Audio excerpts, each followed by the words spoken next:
Gak kerasa udah hari Minggu lagi. Dan gak kerasa juga besok udah mulai puasa. Tapi ingat, jangan cuma puasa dari rasa lapar doang ya guys. Kita juga harus berpuasa dari yang namanya hawa nafsu. Jangan sampai udah berpuasa seharian, tapi pas buka langsung gas nonton anime ya bay mantap. Buat para orang tua, tolong diawasi anaknya baik-baik. Jangan cuek, jangan melepas tanggung jawab, dan jangan pernah nyalain anime atau para YouTuber pengalur cerita kayak gua. Apa yang ditonton oleh anak adalah tanggung jawab kalian sebagai orang tuanya.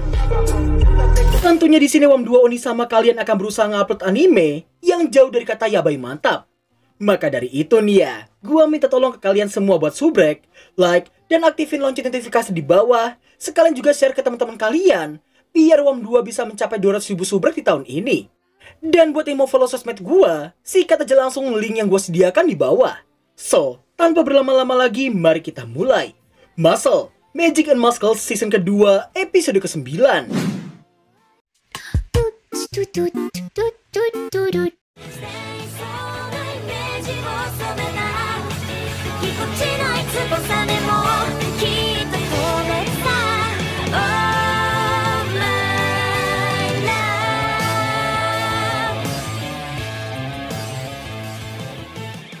Di episode sebelumnya, kita telah diperlihatkan Power Bird yang berhadapan dengan Innocent Zero, sedangkan Mas telah berhasil mendaratkan satu pukulan tepat mengenai wajah Selwar, si bencong berduri. Sin kemudian menampilkan sosok Adam Jobs, seorang maga legendaris yang berkuasa di puncak alam sihir selama beberapa abad. Tidak hanya mampu menyusun teori sihirnya sendiri, tapi juga dirinya lah yang telah mendirikan Biro Sihir sebagai organisasi administratif yang sampai saat ini seluruh masyarakat bisa merasakan pengaruhnya. Harapannya yang ingin melindungi seluruh lapisan masyarakat pun Pak Adam serahkan kepada 3 muridnya berlandaskan noblesse oblige, yang berarti mereka yang kuat ada untuk melindungi mereka yang lemah.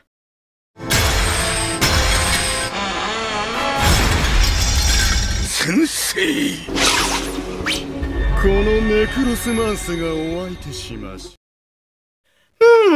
biawak tambak ini pengen dapat peran juga ya. Oke lah. Intinya dia ini merupakan pengendali boneka yang kurang lebihnya sama kayak Kankuro dari anime Naruto guys. Power Bird yang emosi pun terlihat diprovokasi oleh si biawak tambak yang siapa tadi namanya? Gua sampai lupa. Oh ya, Necrosmance. Dan pada akhirnya, si biawak tambak ini memulai penyerangannya menggunakan sihir murni yang terdapat dalam tubuh Pak Adam.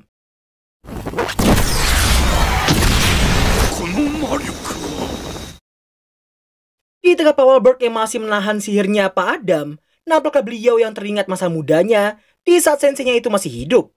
Meski kelihatan bijak dan sangat mengerikan saat mengerahkan sihir kegelapannya, namun sifatnya yang asli sungguh-sungguh sangat berkebalikan dari kata menyeramkan.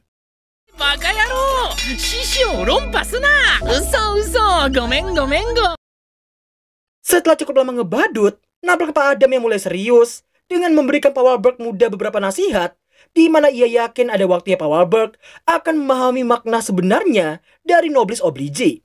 Dan alasan keyakinannya itu ialah karena Power Bird adalah orang yang sangat kuat baginya.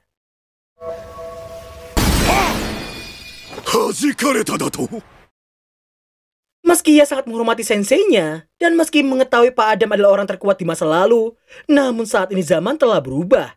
Apabila Innocent Zero dan si biawak tambak ini ingin bawa kehancuran pada masa kini, Power Bird menekankan bahwa dirinya akan melawan siapapun, sekalipun itu adalah gurunya sendiri. Dark Impact! Kita persikat aja guys. Intinya si biawak tambak, tadi siapa namanya? Necrosmance. Oke. Nampaknya si Necrosmance yang menggerakkan sihir Dark Snake milik si Pak Adam ke arah Power Bird. Dark Snake!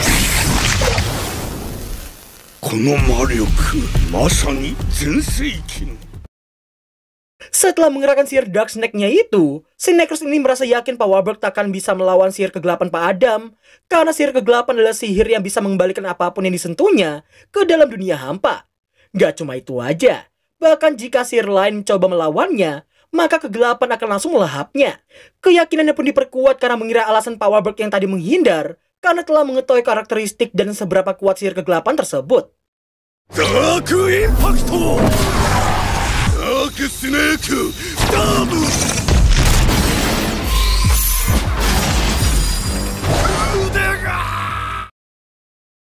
Baru juga tangan udah histeris kayak gini, bentar lagi juga bakal lebih parah kok, tenang aja biawak. Lihat si biawak yang histeris banget, Power Berg pun menenangkannya karena sihirnya itu adalah sihir pengendali dimensi ruang. Yang oleh karena itulah, tangan si biawak ini hanya ia pindahkan ke tempat yang sangat-sangat jauh. Belum kapok dengan laga sok kerasnya, si biawak ini nekat ingin mengerahkan kekuatan sihir kegelapannya lagi. Sampai Power Berg tak bisa menangkisnya sama sekali. Dan pada akhirnya Necros menggunakan sihir Dark Impact Absol yang dimiliki oleh Pak Adam dengan harapan Power Berg tak akan bisa melenyapkan sihir tersebut. Dark Impact Absol. Widih, akhirnya panik juga kan Dede. Necros pun seolah tak percaya bahwa si Power Berg ini memiliki kekuatan yang lebih besar ketimbang si Pak Adam. Gobloynya, ini biawak padahal berulang kali dibuat shock karena kekuatan Power Berg. Bisa-bisa dia masih membanggakan kekuatan sihir kegelapan yang diyakini merupakan yang terkuat dari semua sihir yang ada. Dan akhirnya, Necros terlihat menggunakan sihir Dark Tremendosnya yang meski terlihat sangat overpower, tapi hal itu langsung ditertawakan oleh Power Berg. Dan sebagai sapu dunia sihir nih ya, Power Berg berniat mengajarkan tutor penggunaan energi sihir yang baik dan benar padanya. Hingga pada akhirnya さっきまで使っていたのは全て杖自体の能力。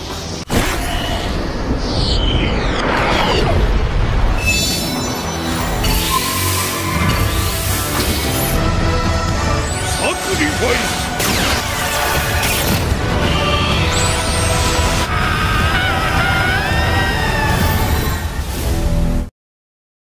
Selesai dengan Necros si biawak, nampak Power Berg yang masih harus berhadapan dengan Innocent Zero. Tapi sebelum kita melihat peradu mekanik antar dua sepuh ini, nampak scene yang beralih ke arena. Di mana sampai detik ini pun pasukan iblis yang diciptakan Innocent Zero sebelumnya belum menunjukkan tanda-tanda akan berkurang sama sekali. Kalduk menyadari bahwa tujuan Innocent Zero ialah menguras energi sihir mereka saat ini. Ortar Madel memintanya untuk tidak banyak mengeluh, tapi Kalduk Gehenna memberitahukan itulah kenyataannya. Meski sangat ingin membantu si Mas, namun itu sangat mustahil dilakukan saat ini. Karena jika sampai ia pergi dari sana, resikonya ialah membahayakan nyawa para murid yang ada. Sementara itu, nampaknya Mas yang masih berhadapan dengan Cell War. なんで僕は狙われているんですか? 増体近畿魔法を知っているか? Singkatnya, sihir terlarang konstruksi tubuh itu adalah sihir hitam yang dipakai untuk membuat jantung abadi dari 6 saudara sedarah. Itulah alasan kenapa si Innocent Zero menciptakan 6 anak sebagai wadah menampung ke 6 jantung tersebut. Setelah cukup banyak pembahasan yang sangat berat, Mas menyimpulkan bahwa Innocent Zero itu udah kayak otot, sedangkan 6 jantung yang ada adalah protein pembentuk otot yang bagus. Mendengar hal itu, jelas si bencong berduri ini gak paham sama sekali dengan apa yang diucapkan olehnya. Saking beratnya topik pembicaraan yang ada, hal itu sampai membuat si Mas mengeluh dengan wajah datarnya. 一回寝ます。秒で寝やがった。寝るな。 Setelah itu, Mas bertanya apakah Cell War adalah salah satu saudaranya. Namun Cell War menyanggahnya karena dirinya hanya sekedar tiruan yang diciptakan untuk memberi darah pada bapaknya itu. Dirinya juga merasa menjadi bagian dari anak Innocent Zero adalah sebuah kehormatan terbesar baginya. Setelah merendahkan kehidupan Mas yang tidak berarti sama sekali, nampak Cell War yang terus ngebaca tanpa henti. Sampai akhirnya... こいつ人が喋ってる時にかかってこいよ。 Merasa kesal dengan ucapan dan juga tingkahnya Mas barusan, Cell War berniat menjawab tantangan Mas dengan kekuatan penuhnya. Tapi ya reaksi MC sompel kita yang satu ini tetap gini-gini aja. サモンズヘパイコス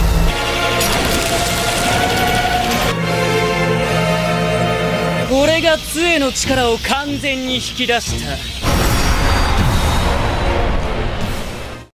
Selepas mengerahkan kekuatan sebegitu dahsyatnya, nampaknya Dot dan yang lainnya sangat terkejut dengan betapa besarnya kekuatan tersebut.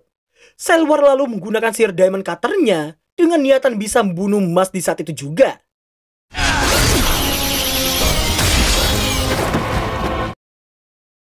Meski telah menghindari serangannya barusan, namun kondisi Mas belumlah aman. Karena tepat ketika Cell War memberitahukan cakram berlapis diamond miliknya itu akan terus mengejar targetnya sampai terpotong, secara tiba-tiba...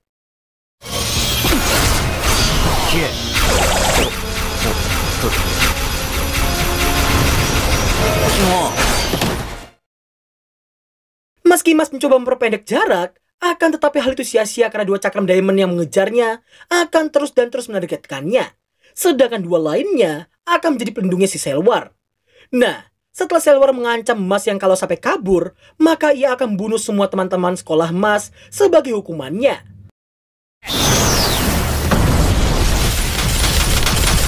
Black Diamond. Selwar yang mengira Mas akan pasrah dan menyerah begitu aja.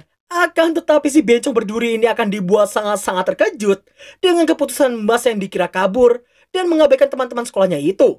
Namun ternyata...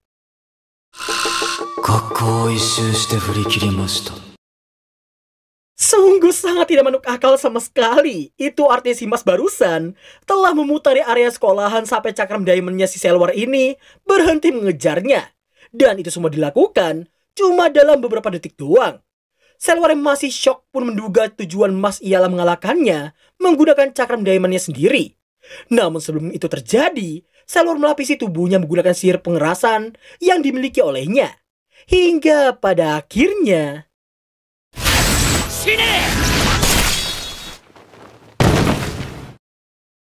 Nani? Mas mati? Oh tidak. Menurut kalian gue bakal ngomong kayak gitu? Di sini gue malah kasihan sama Selwar yang udah terlanjur seneng karena mengira Mas telah mati. Akan tetapi ketika dia mau meluting jantungnya si Mas, ternyata Mas memakai pelindung kepala berbentuk Quesus. Dan gak hanya itu aja. Di sini Selwar pun langsung dijejali banyak sekali Quesus sampai membuatnya kesulitan bernapas. Yang ternyata...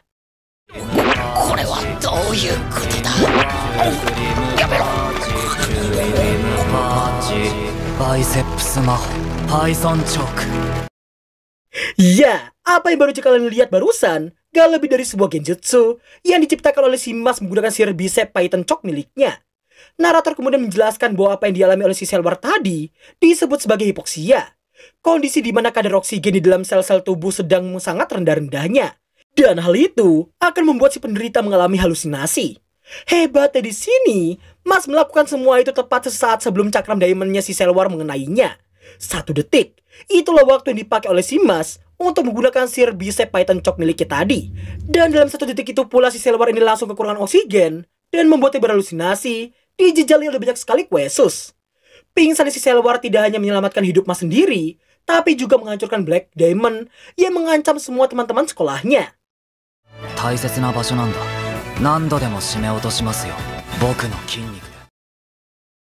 Dan berakhirlah alur cerita anime Muscle season kedua episode ke-9.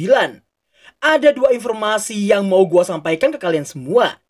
Loh bang, kok jadi keseringan ngasih info? Ya iyalah guys, sampai persiapan WOM 2 matang, gua akan memberikan sejumlah informasi ke teman-teman kita semua.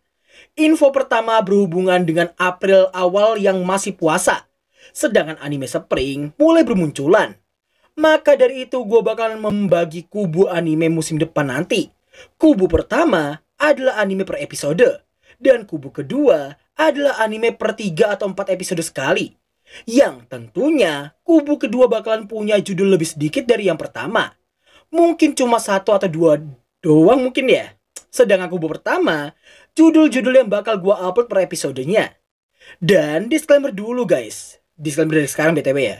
Gue akan melanjutkan anime baru nanti kalau view-nya mencapai target. Dan kalau nggak nyampe target, maka gue bakal lebih fokus ke anime yang telah mencapai target view. Untuk informasi kedua, sosmed WOM 2 yang udah kayak kuburan gak pernah ada uploadan video ataupun foto, mungkin mulai puasa nanti gue bakal mulai upload tapi sesekali doang. Entah keseharian gue pas lagi main atau apapun itu, tapi ya kalau cuma wacana doang mohon dimaafkan. Oke lah, sekian dulu video kita kali ini. Kalau ada salah kata silahkan diambil positifnya aja. Thanks for watching dan sampai jumpa di episode ke-10 minggu depan. Bye bye.